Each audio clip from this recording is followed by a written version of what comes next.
Hello Internet, Jojo here, and today we're back with a bit of a different video. I've been thinking about doing chapter reviews of One Piece, and this is my first shot at it. But unlike other chapter reviews, I'm going to take a focus on more of the power dynamic and power scaling. Now don't worry, if you're new to my channel, I promise it will be insightful. I won't just be yammering on about the powers of characters, but that's the approach I'm going to take, because there are plenty of other YouTubers who take how the narrative, the characters' lines, and all that plays into the story, but I'm more interested in how the power dynamic plays in the story, and how that changes, because Wano, from the very start, has been about changing power dynamics, with Luffy declaring war on Kaido, Big Mom showing up, fighting Kaido, and the entire war on Onigashima. This entire story arc has been built on changing power dynamics. So, chapter 1040. The cover is quite simple. It's Sanji's two brothers reminiscing about how Big Mom kicked their butt. So pretty simple, pretty cool. It kind of shows the durability of the raid suits and how they hold up to an Emperor's attacks. Now from what we're looking at, these don't appear to be Conqueror's hockey hits or any sort of hockey hits, but this is still Big Mom that is hitting these people, and this is just technology. So either way, it's incredibly impressive that these suits can hold up under that much power. So the chapter starts off with something that I really wanted to talk about. See, at the top of the page, we get this. Now, don't pay attention to what is on the right, because we'll get to that. But on the left, last chapter left off with Law stabbing his sword through the entirety of the island and into the ground of Wano below, and then sending a shock to it that destroyed everything that it was touching and the area around it. Now, in that other chapter, we never really got to see exactly the full scale of that blast. But what this panel on the left shows us is exactly how deep and how wide Law's attack went. Now, this is easily the most powerful feat that we have seen in this arc. I want to preface that by saying it is the most powerful blatant feat, because One Piece is all about condensed power, which we'll also talk about in a few minutes. Characters like Kaido, Big Mom, and Luffy can all probably generate power far greater than this, but it's not blatantly obvious. It is condensed power. And this is not a small hole, as you can clearly see when comparing it to the island of Onigashima. You see, Onigashima is not a small island, and if you really pay attention to the last chapter, there's one map that shows significantly more grid squares in it than other maps, which is notable because previously, before that one map, all the other maps that we had been shown of Wano were relatively comparable, 5, 6, 7-ish kilometers wide, but the map in the most recent chapter made it far, far larger. And I think Oda did that on purpose, because the other maps are so precise. You see, Zunisha is also showing up, and Oda is well aware of Zunisha's size, so I think that we're going to see the island in comparison to Zunisha at some point in the future. So he needed to make the island much bigger to make it, actually feel like it was much bigger. And I think that was a subtle way of doing that. So this hole itself could be 10 kilometers wide.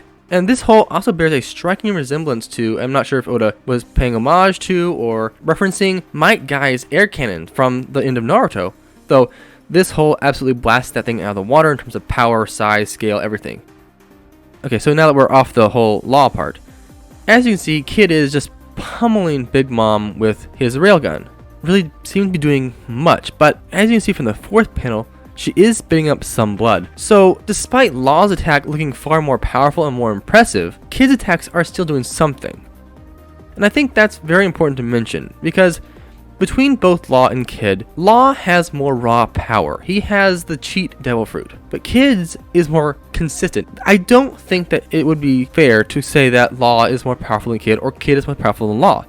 Now, when it comes down to raw offensive power, I'm pretty sure that Law has the advantage, because simply the scale of their two attacks are very different.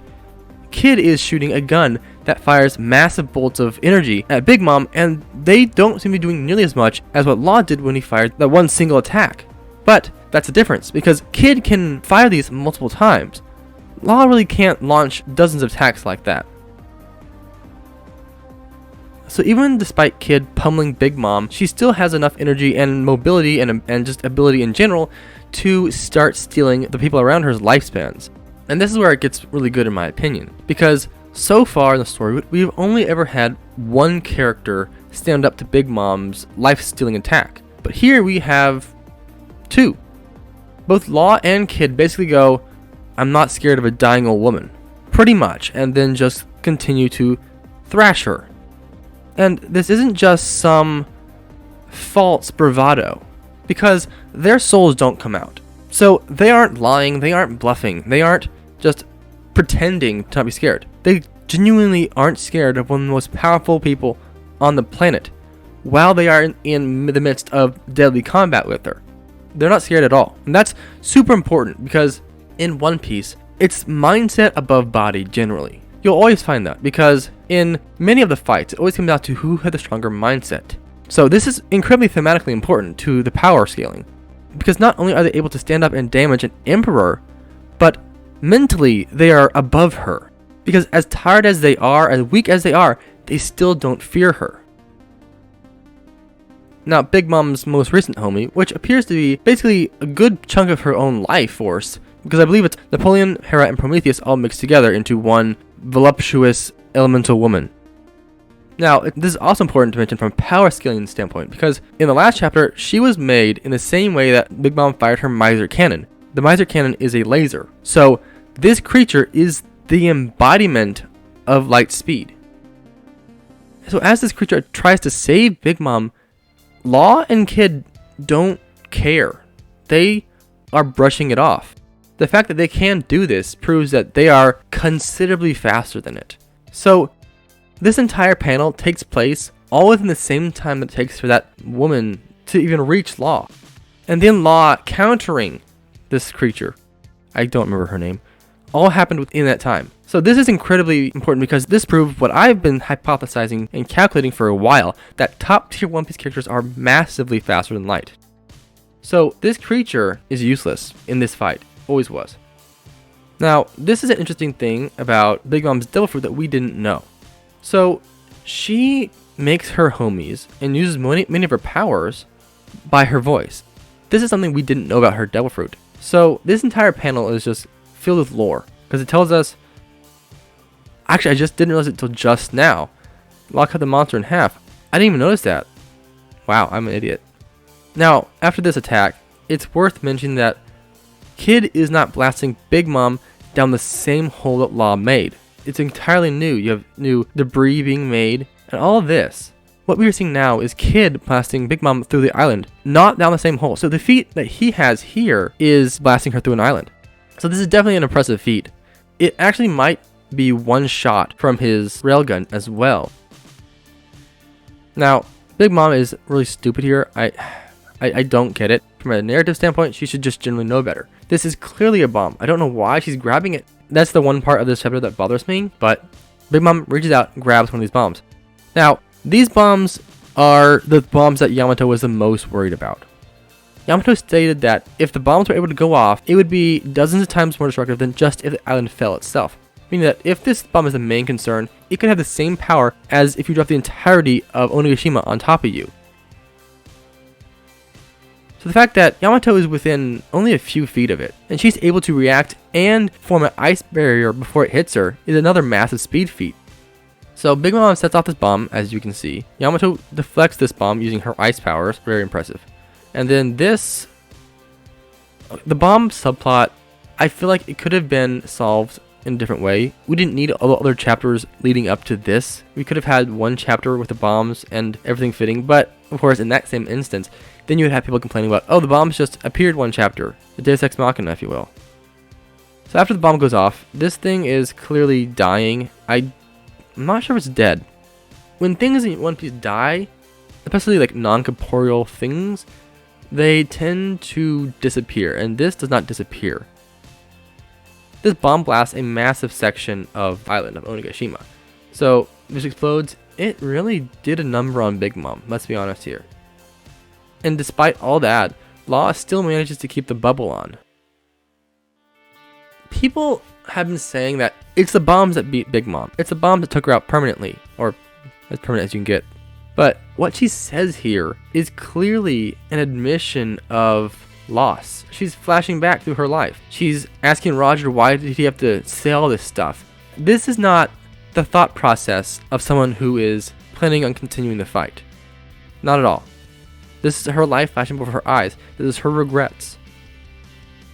Now in these panels, we see the effects of the explosion. It's throwing all these people around. You got Chopper. Then you have Robin and Brooke running through. You have Zoro, which everyone tended to freak out at this. There's no sign of the Grim Reaper from last chapter. we're going to get a flashback that tells us what happened. We're going to. Zoro's not dead, come on. And this is the other thing that everyone freaked out about, him falling off the island. One Piece is weird. Actually, most fiction is weird, because you can survive a nuclear blast, you can tank bullets full stop, you can do all this stuff, you can be faster than light. But for some reason in fiction, they treat falling from great heights as insta-death. We've seen that a lot. Fiction plays up death by falling. It's not that impressive, it's not that powerful. It would not scratch Zoro even if he was unconscious, let's be honest. So, I'm honestly surprised that Hiyori is still here. It's in like 4 or 5 chapters that she's been here and nothing's happened. But the island's shaking, and Big Mom is still lamenting her life. I'll say it again. These are not the words of someone who wants to continue the fight. These are the words of a defeated person. Now this is a fight that everyone likes to meme on. I don't really care, to be fair. I think both characters are kind of boring, but we finally did get an end to this fight. He paid homage to Odin by withstanding fire for quite some time. Not an hour, but quite a good time. And he just sucks. Okay, to be fair, I cannot remember their names. I like to call them by the wrong name to let them know I don't really care about them. And here we go. Big Mom still lamenting. Oda is very, very bad at scaling characters to environment. Especially Big Mom. I've noticed more problems with Big Mom than anyone else. But this hole is much larger than this. Honestly, it's One Piece, so I'm hesitant to say this. But I think this might have killed her.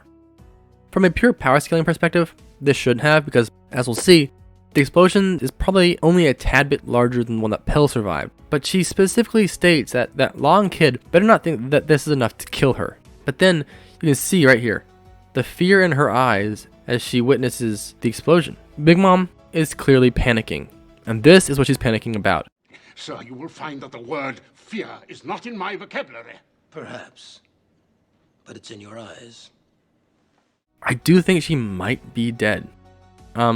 It's One Piece, so I wouldn't be surprised if she survived. But here's another thing. Law has power greater than that of this bomb, specifically this bomb, because he contains the entire bomb and makes sure that not a sound gets out to the people over here. Not a sound. Now, explosions are airwaves, they're pressure waves. They explode and the massive pressure waves bursts out. You can shatter windows for miles.